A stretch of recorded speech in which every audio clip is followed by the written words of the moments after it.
विद्युत धारा चैप्टर 5। इससे पहले मैं थोड़ा शब्द देखना चाहूंगा कि मन में जीत की आस होनी चाहिए, नसीब बदले या न बदले वक्त जरूर बदलता है। मन में जीत की आस होनी चाहिए, नसीब बदले या न बदले वक्त जरूर बदलता है। तो मैं इस पर से चलता हूं आप लोगों की क्लास की ओर। तो विद्युत धारा का चुंबकीय प्रभाव, एक चुंबक जो लोहयुक्त पदार्थ को अपनी ओर आकर्षित करता है, लोहयुक्त पदार्थ को, चुंबक का काम अपने लोहयुक्त पदार्थ को अपनी ओर आकर्षित करना, मतलब अपनी ओर खींचना, अपनी ओर खींचना। ठीक है, जैसे आपको लोहा, अब एक बात बताइए, यहाँ चुंबक है और यहाँ एक लोहा वाला कील है, ये दोनों एक दूसरे को, ये मतलब चुंबक क्या करती है, अपनी ओर आकर्षित करती है कि नहीं, इसको खींच लेगी। तो ऐसे पदार्थ क्या कहलाते हैं, चुंबक कहलाते हैं। और याद रखिएगा कि चुंबक में दो ध्रुव होता है। सुई में अगर यदि आप किसी भी वस्तु को एक तागे में या किसी भी चीज में लटकाते हैं तो वह दो दिशा को इंडिकेट करती है। तो वह दो दिशा को, कौन कौन दिशा को, उत्तरी ध्रुव को और दक्षिणी ध्रुव को। जो उत्तर दिशा को इंडिकेट करती है उसे उत्तरी ध्रुव कहते हैं, जो दक्षिण दिशा को इंडिकेट करती है उसे दक्षिणी ध्रुव कहते हैं। ठीक है, तो चुंबक में दो ध्रुव होता है, उत्तरी ध्रुव और दक्षिणी ध्रुव। और याद रखिएगा कि समान ध्रुव का क्या मतलब हुआ कि इधर ये दो एक वस्तु है, इधर भी उत्तरी ध्रुव है, ठीक है, फिर यहाँ से भी उत्तरी ध्रुव है, ये इसका भी एक उत्तरी ध्रुव है, ये भी एक वस्तु है। तो अब बताइए कि ये दोनों कभी भी एक दूसरे को आकर्षित नहीं करेगी। इसलिए नहीं करेगी क्योंकि समान ध्रुव है। समान ध्रुव में हर हमेशा याद रखिएगा कि समान ध्रुव प्रतिकर्षण होता है, समान ध्रुव में प्रतिकर्षण होता है यानी कि रिपल्सन होता है। ठीक है, और समान ध्रुव यानी कि इधर आपको उत्तर हो गया, उधर आपको दक्षिण हो गया, तो मतलब क्या हो जाएगा, एक दूसरे में खिंचाव उत्पन्न हो जाएगा, खींच लेगा। तो इसलिए असमान ध्रुव में क्या होता है, आकर्षण होता है। नेक्स्ट आपका पॉइंट है, आपका टॉपिक है चुंबकीय क्षेत्र एवं चुंबकीय क्षेत्र रेखाएं।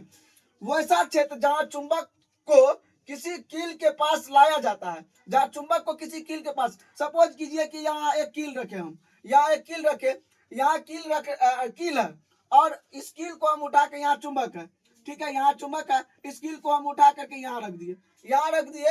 तो अब क्या करते हैं, थोड़ा सा चुंबक को हम इधर लाते हैं, तो थोड़ा सा उधर ले जाएंगे, चुंबक को कील के पास ले जाएंगे, तो कील क्या हो जाएगा, चुंबक की ओर आते जाएगा। जैसे जैसे मतलब जैसे देखिए आ रहा है ना, तो ऐसा प्रतीत हो रहा है कि यह चुंबक जो है अपना क्षेत्र बना रहा है। चुंबक क्या कर रहा है, अपना क्षेत्र बना रहा है। तो इसे ही हम लोग चुंबकीय क्षेत्र कहते हैं। नोट, चुंबकीय क्षेत्र को चुंबकीय क्षेत्र रेखाओं द्वारा दर्शाया जाता है, चुंबकीय क्षेत्र को चुंबकीय क्षेत्र रेखाओं द्वारा। अब एक बात बताइए आप लोग कि यहाँ अगर यदि मैं लिख दूं, यहाँ देखिए कि यहाँ एक कील रख दूं और यहाँ इसके चारों बगल चुंबक है, यहाँ भी चुंबक है, यहाँ भी चुंबक है, यहाँ भी चुंबक है, तो हम बताइए यहाँ वृत्ताकार के द्वारा वृत्ताकार क्षेत्र रेखा दर्शाए हम। अब तो चुंबक, यह क्षेत्र को हम लोग चुंबकीय क्षेत्र रेखाओं द्वारा दर्शाया जाता है।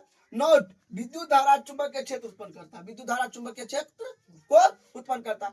इसलिए क्योंकि अगर यदि आप तार है, किसी मतलब कोई चालक का तार है, वो तार नंगा, आप उनको पकड़ लीजिएगा तो अपने और खींच लेगी ना। तो अब वहां से क्या लग रहा है, वहां तो करंट था ना, तो इसलिए विद्युत धारा जो है चुंबकीय क्षेत्र को उत्पन्न करती है। नोट, अब देखिएगा ऑस्टेट का प्रयोग, ऑस्टेट साहब ने भी अपना कुछ स्टेटमेंट दिए चुंबक के बारे में, चुंबकीय क्षेत्र के बारे में। वो बोले कि 1820 ईस्वी में ऑस्टेट नामक वैज्ञानिक पता लगाया कि जब किसी चालक से, याद रखिएगा क्वेश्चन, थोड़ा सा समझिएगा टॉपिक्स को और याद करने की कोई आवश्यकता नहीं पड़ेगी। जब किसी चालक से विद्युत धारा प्रवाहित की जाती है, सपोज कीजिए कि यह आपके पास चालक है, ये एक तार है, हमने इससे विद्युत धारा को प्रवाहित करवा दिया, आई दे दिया, मतलब विद्युत धारा प्रवाहित कर रहे हैं। जैसे विद्युत धारा प्रवाहित किया तब चालक के चारों ओर चुंबकीय क्षेत्र उत्पन्न होने लगते हैं। अब यह चालक है, इनके चारों ओर क्या होने लगता है। अब एक बात बताइए, यहाँ तार गिरा, मतलब यहाँ तार गिरा हुआ है, ठीक है, आप यहाँ रखोगे पैर, यहाँ जैसे पैर रखोगे तो बताइए आप क्या होगा, मतलब ये आपको ये तार जो आपने और आकर्षित कर लेगी कि नहीं, आपको करंट लगेगा कि नहीं। तो इससे क्या होता है, इससे पता चलता है कौन चीज। और स्टेट साहब इसी बात को बोले थे, क्या बोले थे स्टेट साहब, जब किसी चालक से विद्युत धारा प्रवाहित की जाती है तब चालक के चारों ओर चुंबकीय क्षेत्र उत्पन्न हो जाता है। चालक के, कौन चालक, मतलब जो तार में विद्युत प्रवाहित हुआ है उसमें वो क्या होता है, जो उत्पन्न होने लगता है, क्या उत्पन्न होने लगता है, चुंबक क्षेत्र उत्पन्न होने लगता है। नेक्स्ट है धारा की दिशा और उससे संबंध चुंबकीय क्षेत्र। इसके बारे में देखिए, धारा की दिशा और उससे चुंबकीय क्षेत्र संबंध, चुंबकीय क्षेत्र के दिशा की जानकारी मैक्सवेल दक्षिण हस्त नियम से बतलाया था। दक्षिण हस्त नियम में मिलता है।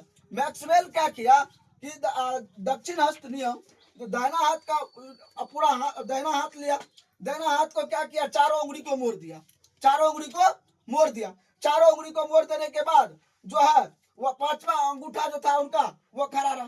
वह जो खड़ा रहा तो मैक्सवेल कहा कि यह आपको मतलब ये जो इलेक्ट्रिक करंट है, यह क्या है, इलेक्ट्रिक करंट है। अब ये इलेक्ट्रिक करंट यहाँ से प्रवाहित हो रही है, तो इनसे जहां जहां प्रवाहित होगी वहां वहां चुंबक क्षेत्र बनेगा। जहां जहां प्रवाहित होगी तो वहां वहां क्या होगा, चुंबक क्षेत्र बनेगा। जैसे आप लोगों को, आप देख लीजिए फिगर, धारावाही तार है, ऊपर में क्षेत्र बन गया है।